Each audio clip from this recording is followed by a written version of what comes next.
कि जो western forces थी वहाँ पर आकर जो है वो एक रेवेज क्रिएट कर रही थी। इंडिया ने उल्टा अपनी वहाँ पर इन्वेस्टमेंट बढ़ाई, एक सॉफ्ट अपनी पावर को अपना डेमोस्ट्रेट किया, और इंडिया जो है एक थर्ड लार्जेस्ट इकॉनमी बनने जा रही है बाय 2030, और मोस्टली प्रॉब्ली बाय 2035। जी हाँ, और probably by 2035 third largest economy होगी।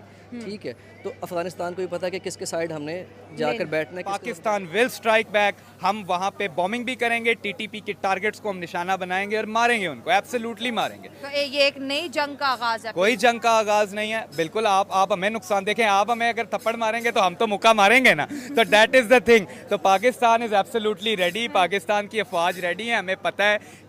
मैं कोई मैच ਦੇ ਵਾਸਤੇ ਇੰਨੀਆਂ ਦੁਆਵਾਂ ਕੀਤੀਆਂ, ਮੈਂ ਬੋਤਲਾਂ ਲੋਕਾਂ ਨੂੰ ਪਿਆਣਾ ਸ਼ੁਰੂ ਕਰਤੀਆਂ, ਪਰ ਢੀਠ ਹਾਲਾ ਦੀ ਕਸਮ ਮੇਰੇ 5000 ਰੁਪਇਆ ਲੱਗ ਗਿਆ। मैं अपनी अम्मी को जाना। तो इससे अच्छा जहाँ भी गए हैं झंडे ज़रूर गाड़े हैं हमने, और ऐसे ऐसे झंडे गाड़े हैं कानों को हाथ लग के वापस आए हैं। अपनी परफॉर्मेंस दिखाते थे, अब वो आप उन खिलाड़ियों को देख लें जो बॉलर हैं वो पिट रहे हैं, आम बंदों से पिट रहे हैं। एक तो ना बहुत बड़ा खिलाड़ी है जी, विराट कोहली सामने आ गया तो माना वो तो एक समझदार और पुराना लेजेंड है। एक आम खिलाड़ी जो बाहर से बेचारा अपनी ड्यूटी करते करते ग्राउंड में आ गया और ना उससे पिट रहे हैं ये, कि इनसे बॉलिंग ही नहीं हो रही, इनसे बैटिंग ही नहीं हो रही। तो ये बड़ा अफसोस होता है इनको देख के ना। असल में पहले ये लेते हैं 3 मरले, देखे कैसे हैंडल करनी है चीजें, किस तरह नहीं करनी, बिल्कुल घबराने की जरूरत नहीं। पंगा लेना is not safe for now. India is the 5th largest economy. आप यूएई को देखें, यूएई जो है वो इंडिया को दी बेस्ट फ्रेंड समझता है अपना। अगर हम लोग फॉरेन पॉलिसी की बात करें, इंडिया का आईटी मिनिस्टर, इंडिया का फॉरेन मिनिस्टर प्रॉपर्ली कहता है कि I am impressed by the foreign policy of India. Impressed, I am impressed, ये एक ऐसा वर्ड है जो फॉरेन पॉलिसी के अंदर बहुत बड़ा एक नाम रखता है। ठीक है, ये और फिर आप देखें यूरोप के लोग, आप यूरोप, यूके, जर्मनी, आप जिस कंट्री को हाथ लगाएंगे ना, आप उस कंट्री में इंडिया का एक वकार देखेंगे, एक मुकाम देखेंगे। हेलो फ्रेंड, मैं हूँ शाइला खान और आप देख रहे हैं Naila Pakistani reaction. Germany Frankfurt में पाकिस्तानी कौंसुलेट को अफगानिस्तान के स्टूडेंट की जानिब से निशाना बनाया गया। कौंसुलेट के ऊपर शदीद पथराव किया गया, पाकिस्तानी झंडे को कौंसुलेट से उतारा गया, गालम गलोच और बहुत ही अजीब किस्म के मनाजिर जो है देखने को सामने आए। और ऐसा लग रहा था कि अफगानिस्तान के दिल में जो पाकिस्तान के लिए जो नफरत है वो पूरी तरह से जो है सोशल मीडिया पर दुनिया के सामने आ चुकी है। यहाँ पर दोस्तों एज अ पाकिस्तानी मैं कंडेम्ड करूँगी किसी भी मुल्क के झंडे के साथ छेड़छाड़ करना, मतलब कि उस मुल्क की जो है नेशनलिज्म को, वहाँ के जो नेशनलिस्ट को नुकसान पहुँचाना है। लेकिन आखिर अफगानिस्तान ऐसा क्यों कर रहा है? पहले यूके के अंदर प्रोटेस्ट किया और अब जर्मनी के अंदर। अफगानिस्तान का पाकिस्तान के लिए इतना शदीद गुस्सा क्या एक जंग की अलामत है? और दूसरी जानिब अफगानिस्तान की बढ़ती हुई मोहसिन नकवी ने ये बात की है कि अगर वो नहीं आते तो हम बाइकआउट करेंगे 2026 में T20 वर्ल्ड कप का, जो कि इंडिया होस्ट करने वाला है। ठीक है, तो देखिए ये स्टेटमेंट्स हैं तो बहुत ब्लंट, है तो बहुत स्ट्रेट फॉरवर्ड, है तो बहुत अच्छी। ठीक है, लेकिन अगेन वही बात है कि हम पीसीबी हैं, अगेन वही बात है हमने यूटर्न लेना है। ठीक है, अगेन वही बात है हम स्टैंड ले सकेंगे या नहीं ले सकेंगे। तो एक आवाज पे आते हैं, तो क्या इंडिया पाकिस्तान नहीं आ सकता? मुझे लगता है कि इंडिया वाले नहीं चाहते पाकिस्तान की जो इमेज है ना वो पॉजिटिव। अब क्या हम पैर पकड़ने जाके उनके, हम पैर पकड़ने के लिए भी तैयार हैं कि यार आप लोग आओ तो सही, आपको पता चले हम कितने मेहमान नवाज हैं। आप हमारे मुल्क पाँव भी नहीं रखोगे तो पहले ही फूल बिछ जाएंगे। और इंडियन मीडिया अकेला पागल हुआ है कि भाई हमने इंडिया नहीं भेजना, पाकिस्तान को नहीं भेजना है, हमने इंडियन टीम को भेजना ही नहीं है पाकिस्तान, वहाँ पे सिक्योरिटी का इशू है। यार पागल हो गए हो क्या? यहाँ पे सिक्योरिटी के इशू से कुछ भी नहीं है। देखिए हम तो सबसे पहले हम और हमारा बोर्ड है, हम इंडियन मीडिया को जवाब दे नहीं है।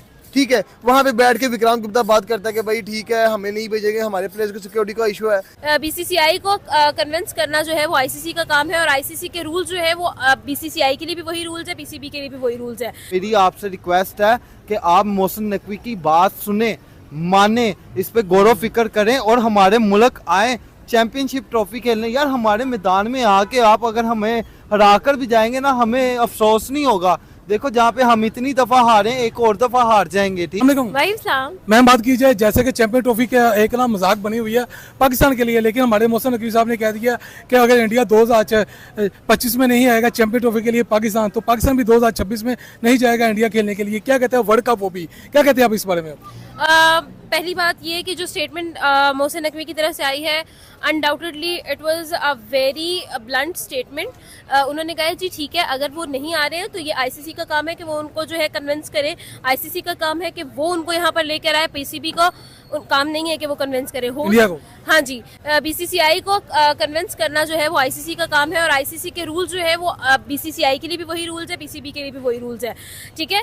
अगर तो देखिए हाइब्रिड मॉडल आपने पहले इस चीज को जो है एक्सपीरियंस कर लिया हुआ है, आपने एशिया कप को पूरा जाया किया है, 2023 का एशिया कप इसी चीज में गया, और आपने देखा भी ये कि भाई आपके सारे क्रिकेट मैचेस जो है वो बारिश की नजर होते हुए आपको नजर आए, आपको जो है वो बिल्कुल जो है वो मतलब क्रिकेट का जो मजा था वो किरकिरा हो गया, ठीक है। और अब हम ये नहीं चाहते कि दोबारा से हम इसी सिनेरियो को जो है वो रिपीट करें, पहली चीज। दूसरी चीज ये है कि जो स्टेटमेंट आई है वो बहुत ही स्ट्रेट फॉरवर्ड है और बहुत ही ब्लंट है और बहुत अच्छी स्टेटमेंट है कि भाई ठीक है, हम लोगों ने पहले हम लोग ओडीआई वर्ल्ड कप के लिए इंडिया गए, अब इंडिया का बनता है कि वो पाकिस्तान आए, आप आए तो सही, आपको प्रॉब्लम क्या, आप शेयर तो करें, हम अगर हम पूरी नहीं करेंगे तो फिर बात है। हम लोगों ने आपको कहा आपने बाय एयर ट्रेवल नहीं करना, बाय रोड आए, ठीक है, आप अपना मैच खेलें, आप अपने घर वापस जाए, ठीक है। और ये चीज देखिए, आपकी हर चीज मैं बता रही हूँ, आपसे सवाल कर रही हूँ। एक्स क्रिकेटर है हमारे अब्दुल रज़ाक साहब, उन्होंने कहा था कि ना अगर हमारी टीम से लड़कों से नहीं जीता जा रहा तो किसी भी लड़कियों की टीम के साथ खिलवा लो, इनको ऑस्ट्रेलिया की विमेन टीम के साथ खिलवा लो, इंग्लैंड की विमेन टीम के साथ खिलवा लो, जो कि उन्होंने डिसरिस्पेक्ट की थी। लेकिन अब यहाँ पर मैं सवाल करूँगी, जैसी इंडियन खवातीन खेल रही हैं, अगर हमारे मेन क्रिकेट टीम को उनसे मैच करवा दिया जाए, क्या तब भी ये जीत पाएंगे? मुश्किल है। किससे?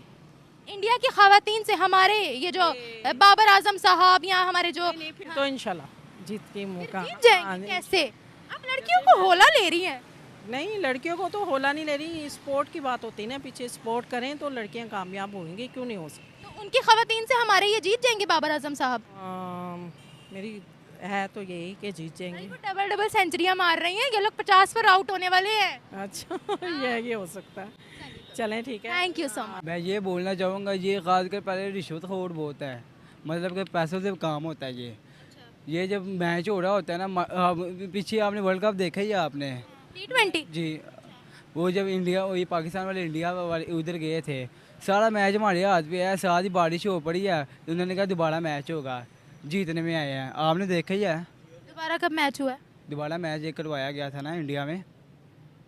इंडिया के अंदर तो मैच हुआ ही नहीं है, ये वाला तो अमेरिका के अंदर मैच हुए हैं। इससे पीछे ओडीआई 2023 तब क्या हुआ था? वो बेईमानी कैसे हुई थी आपने खुद ही देखी है। क्या बेईमानी हुई थी? कहाँ बेईमानी हुई थी? बेईमानी ये हुई है, हमने देखे 50 स्कोर में सारी टीम बुक कर दी है, उस टाइम बारिश हो पई है, हमारी बारी जब आने लगी थी इन्होंने कहा बारिश हो रही है, कोई बात नहीं आपकी बारी आएगी, इन्होंने 2-3 घंटे का रेस्ट किया, उसके बाद हमारी बारी नहीं आई, इन्होंने कहा मैच बारिशों पर ही तो डिपेंडेंट थे, हम तो दुआएं मांग रहे थे काश बारिश हो जाए, हमें पॉइंट्स मिल जाएं। तो हम लोग कभी किसी टीम पर डिपेंडेंट होते हैं, कभी हम बारिशों पर डिपेंडेंट होते हैं। भाई अपनी परफॉर्मेंस कब दिखेगी? फिर आप कहते हो कि भाई मैच के अंदर जो है वो धांधली हुई है, मैच के अंदर पिच चेंज हुई है, मैच के अंदर बॉल टेम्परिंग हुई है, रिवर्स स्विंग हुआ है, ये कब तक हम लोग यही जो है वो रोना रोते रहेंगे? ये तो अब होते ही रहेगा, ये कुछ भी नहीं हो सकता। तो आप क्या कह रहे हो कि जो इंडियन विमेन जीत रही हैं वो भी धांधली करके जीत रही हैं? जी वो ये सब यही हो रहा है, अब कुछ भी नहीं हो रहा। वो पहले हमारे जो खिलाड़ी थे अब देख नहीं रहे थे, कैसे इमरान खान है उसने वर्ल्ड कप जितवाया है, यूसुफ खान है उसने वर्ल्ड कप जितवाया है। मैं 1992 की बात नहीं कर रही, नहीं आप अभी की बात कर रही। आप देखें ना, आप समझदार है, वो पहले हमको ही मैच नहीं जी हारते थे, मतलब कि अब ये पीछे मैच हुआ ये बुजुर्गों का लेजेंड्स ट्रॉफी, ये देखें माशाल्लाह बहुत अच्छा खेले हैं, हार भी गए हैं, कोई ऐसी बात नहीं है, लेकिन खेल के हारे हैं। जी बहुत अच्छा खेले हैं, आखिरी बार भी हार भी गए हैं, कोई ऐसी बात नहीं है। आपसे सवाल क्या था आपको पता है? इंडियन विमेन क्रिकेट टीम भी अच्छा खेल रही है मेंस क्रिकेट टीम की तरह, ठीक है? तो आप मुझे कह रहे हैं उन्होंने भी धांधली की, भाई धांधली कैसे किया उन्होंने, ये बताएं। धांधली बताएं, इतना बात करके फंस जाते हैं। यही बात है। कैसे धांधली हुई है? आपने मैच देखा?